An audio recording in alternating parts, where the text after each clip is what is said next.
you ever been in love or had a serious crush on someone? Most of us have at some point or another, which makes us not so different from a couple that lived hundreds of years ago, Romeo and Juliet.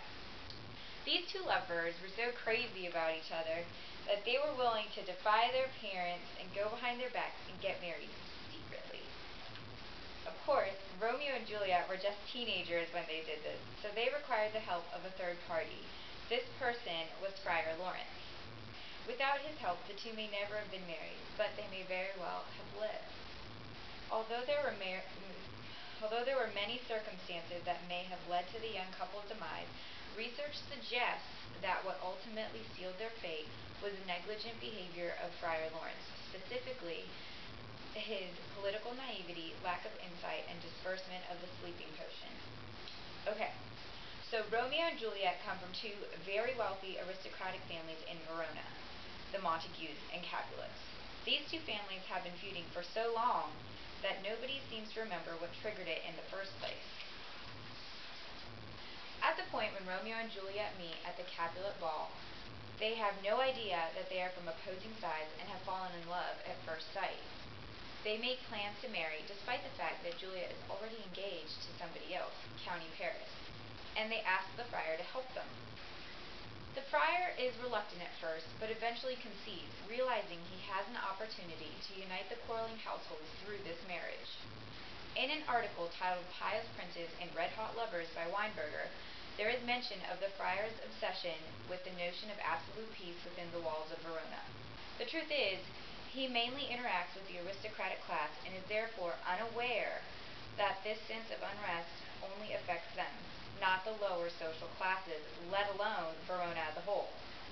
So Friar Lawrence's reason for marrying the young couple is sadly misinformed.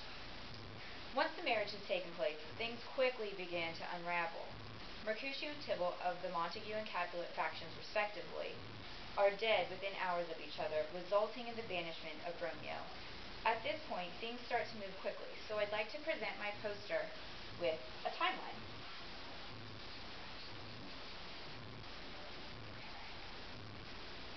Alright, I've made this lovely timeline to assist in showing you just how action-packed and mistake-ridden these 4 days were. As you can see, our dear friar was quite the busy man, desperately trying to make Romeo and Juliet's relationship work out. But it is clear that he just cannot see the bigger picture looming at the very near future, their death. Every idea the friar has suggested to the couple has failed. Hazlitt's essay on Elizabethan literature suggests that the friar is incapable of feeling remorse because he does not believe that he has made a bad decision.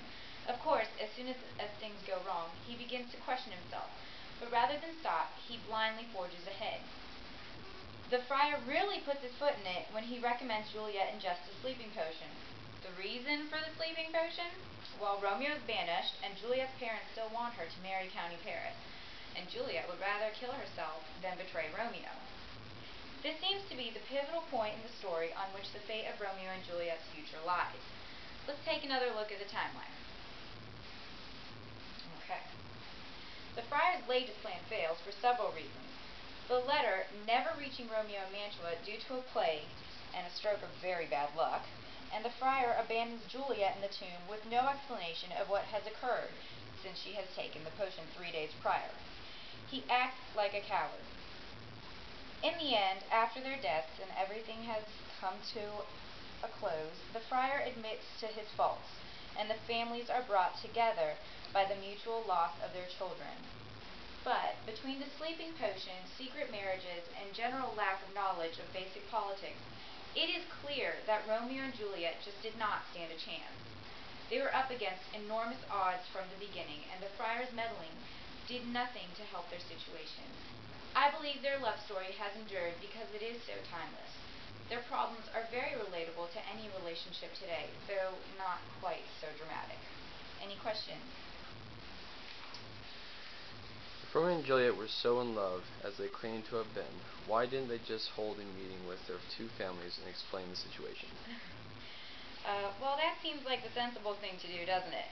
However, you have to remember that Romeo and Juliet are just 16, pretty young. the easiest answer may not always be the most obvious or favorable. They're still kids, really, and lack the maturity necessary to be honest with their families about the true nature of things or their relationship. Next question. Why didn't Friar Laurence deliver the letter to Romeo and Mantua himself if it was so important? Well, simple. He was afraid that his involvement with Romeo and Juliet would cause him to lose favor amongst the aristocratic families, something he was desperate to secure. Next question. Anyone? Bueller? Why didn't Friar Laurence just have Juliet sneak off to meet Romeo and Mantua? Good question, actually. This seems like the most obvious and not to mention harmless solution. However, Mantua is relatively close to Verona, and the couple's families would have easily found them out. More importantly, the friar did not want Juliet to run away because the families would have discovered his role in their children's marriage. This was a big fear of his, so that was not an option. He came up with this crazy, harebrained scheme instead. Anything else? Oh, that's it. Thank you. Thank you.